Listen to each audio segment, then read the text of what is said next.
మజ్లిస్ కు కంచుకోట పాత బస్తీ ముస్లింలే ఆ పార్టీకి ఓటు బ్యాంకు. అక్కడ ఏ పార్టీ పోటీ చేసినా మజ్లిస్ చేతిలో ఓటమి ఖాయమనే చెప్పాలి. అలాంటి చోట పాగా వేసేందుకు కాంగ్రెస్ కసరత్తులు చేస్తుంది.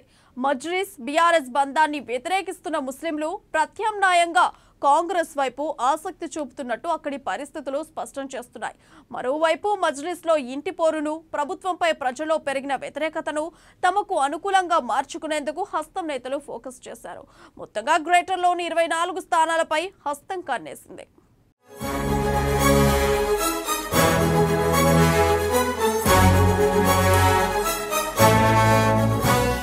తెలంగాణలో మారుతున్న రాజకీయ సమీకరణలు, కారు స్పీడ్కి బ్రేకులేస్తున్న కాంగ్రెస్, గ్రేటర్ హైదరాబాద్ పై ఫోకస్ చేసిన కాంగ్రెస్, గ్రేటర్ పరిధిలో 24 అసెంబ్లీ స్థానాలు, పాత బస్తీలో హస్తం జెండా పాతేందుకు వ్యూహాలు, పార్టీకి పూర్వ వైభవం తీసుకొచ్చేందుకు హస్తం అడుగులు.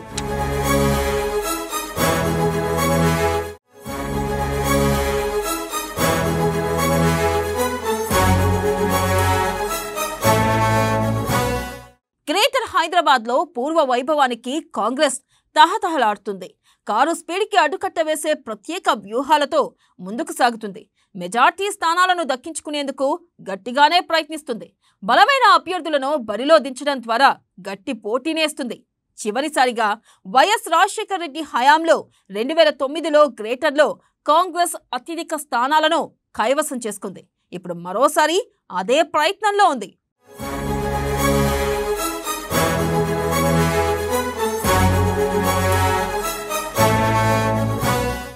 గ్రేటర్ హైదరాబాద్ పరిధిలో 24 అసెంబ్లీ స్థానాలు ఉన్నాయి. ఇక్కడ అన్ని పార్టీలకు దాదాపు సమాన ప్రాతినిధ్యం ఉంటూ వస్తుంది. అయితే గత ఎన్నికల్లో కాంగ్రెస్ పార్టీ దారుణంగా దెబ్బతింది. 2014 తెలంగాణ ఆవిర్భావం తర్వాత జరిగిన ఎన్నికల్లో కాంగ్రెస్ పార్టీ ఒక్క స్థానాన్ని కూడా కైవసం చేసుకోలేకపోయింది. అప్పట్లో ఎన్నికల బరిలోకి దిగిన దానం నాగేందర్, ముఖేష్ గౌడ్, మల్రెడ్డి రంగారెడ్డి, మర్రి శశిధర్ రెడ్డి, భిక్షపతి యాదవ్, కూన శ్రీశైలం గౌడ్, విష్ణువర్ధన్ రెడ్డి తదితర హేమీలంతా ఓటమి పాలయ్యారు.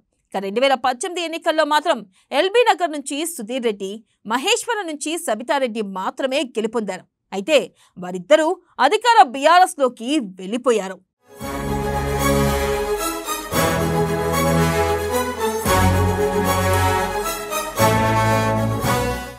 ఇక 2009లో వైఎస్ రాజశేఖర రెడ్డి హయాంలో కాంగ్రెస్ పార్టీ అత్యధిక స్థానాల్లో గెలుపొందింది.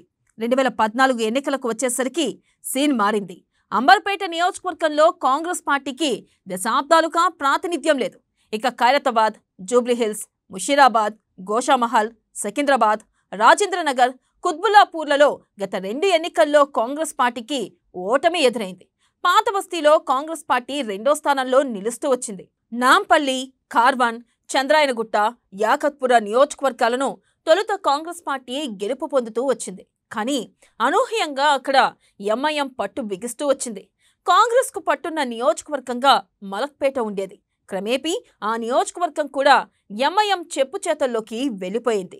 పాత బస్తీలోని 7 నియోజకవర్గాల్లో ఈసారి కనీసం 2 నియోజకవర్గాలైనా గెలుపొందాలన్న వ్యూహంతో కాంగ్రెస్ పార్టీ పనిచేస్తోంది.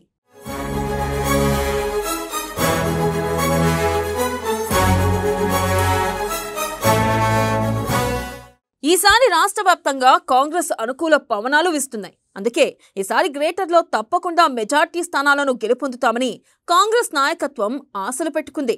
ఇప్పటికే 24 నియోజకవర్గాలకు గాను 23 చోట్ల అభ్యర్థులను ఖరారు చేసింది. ప్రచారం సైతం ఊపందుకుంది. అలాగే చార్మినార్ స్థానంలో బలమైన నేతను బరిలోకి దించింది. ఈసారి సామాజికంగా, ఆర్థికంగా బలమైన నేతలను కాంగ్రెస్ పార్టీ బరిలోకి దించింది. దీంతో అధికార బీఆర్ఎస్తో గట్టి ఫైట్ నడుస్తుందని విశ్లేషణలు వెలువడుతున్నాయి. మరి కాంగ్రెస్ ప్రయత్నం ఎంతవరకు సఫలీకృతమవుతుందో చూడాలి.